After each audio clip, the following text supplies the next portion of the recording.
उत्तर प्रदेश की जो एरोस्पेस और डिफेंस एंड एम्प्लॉयमेंट से संबंधित जो पॉलिसी है, उस पॉलिसी 2024 ये 2018 में हमने बनाई थी। उसी पॉलिसी के 5 साल पूरे हो चुके हैं। अब उसको नए सिरे से बनाने की व्यवस्था की गई है। तो आदरणीय प्रधानमंत्री जी का विजन है, जैसे लखनऊ में हम लोगों ने स्टेट कैपिटल रीजन लखनऊ और उसके आसपास के जनपदों को मिलाकर के एक डेवलपमेंट का प्लान बनाया है। ऐसे ही प्रयागराज और चित्रकूट को मिलाकर के एक डेवलपमेंट रीजन यहां पे हम डेवलप करेंगे। मुझे पूरा विश्वास है कि अगली बार जब कुंभ के साथ उत्तर प्रदेश जुड़ेगा तो इन सब इंफ्रास्ट्रक्चर का लाभ आने वाले श्रद्धालुओं को प्राप्त होगा। महाकुंभ में आए हुए सभी पूज्य संतों और सभी श्रद्धालुओं के साथ ही लोकतंत्र के सजग प्रहरी के रूप में आप सभी मीडिया से जुड़े हुए प्रतिनिधियों का पूरे मंत्री परिषद की ओर से हृदय से स्वागत करता हूं। महाकुंभ में पहली बार उत्तर प्रदेश का संपूर्ण मंत्री परिषद उपस्थित है। हमारे सहयोगी सभी मंत्रियों ने आज यहां पर बहुत सारे मुद्दों पर चर्चा की है।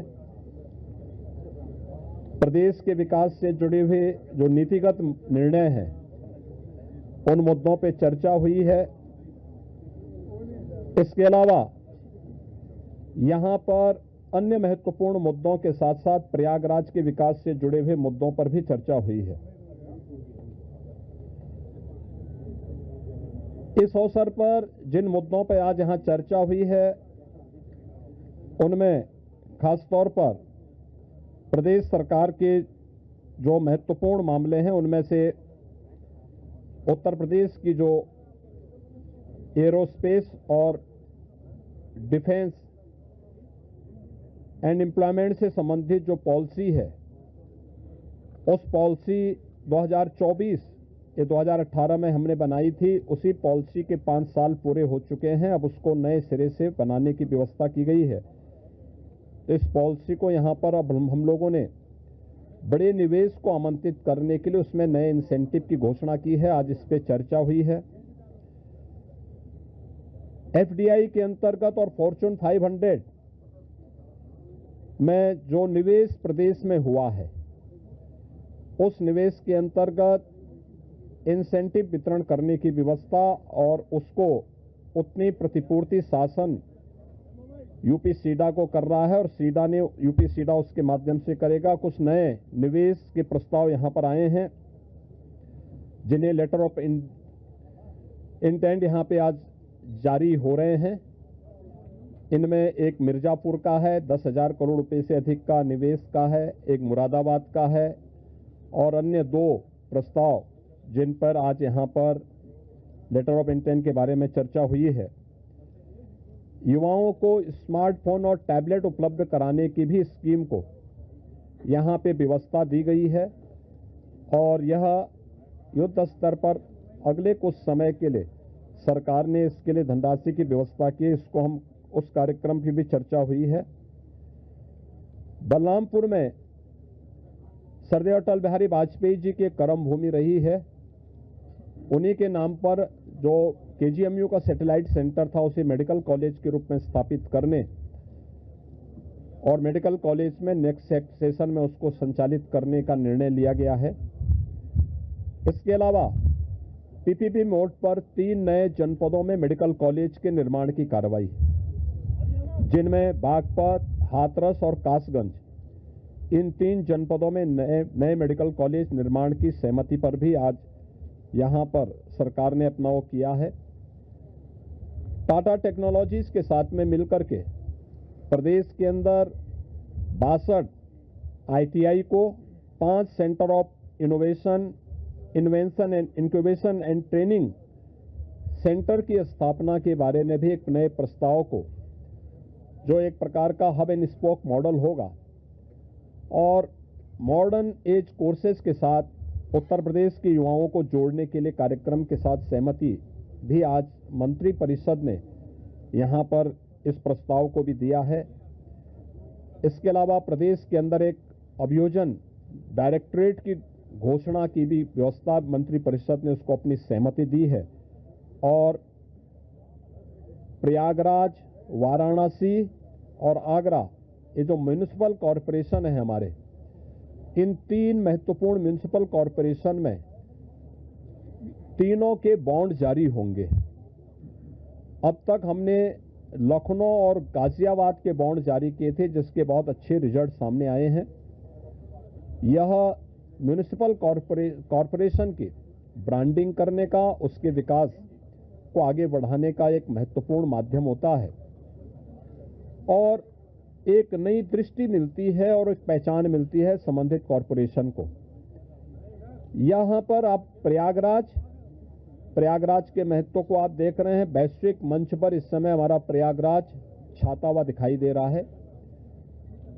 जिस श्रद्धा के साथ पिछले एक सप्ताह के अंदर 9.25 करोड़ से अधिक श्रद्धालुओं ने संगम में आकर के पावन स्नान का आनंद लिया है, अनुभूति की है, वह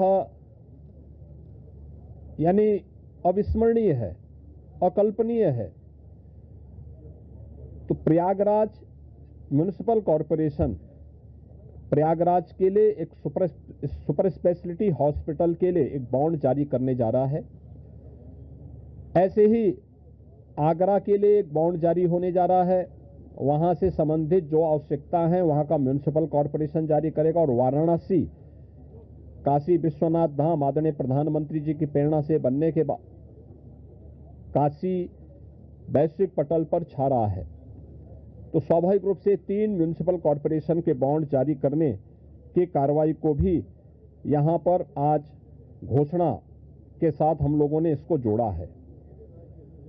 मित्रों, प्रयागराज के इस महाकुंभ को ध्यान में रख करके और प्रयागराज के साथ साथ इस पूरे क्षेत्र का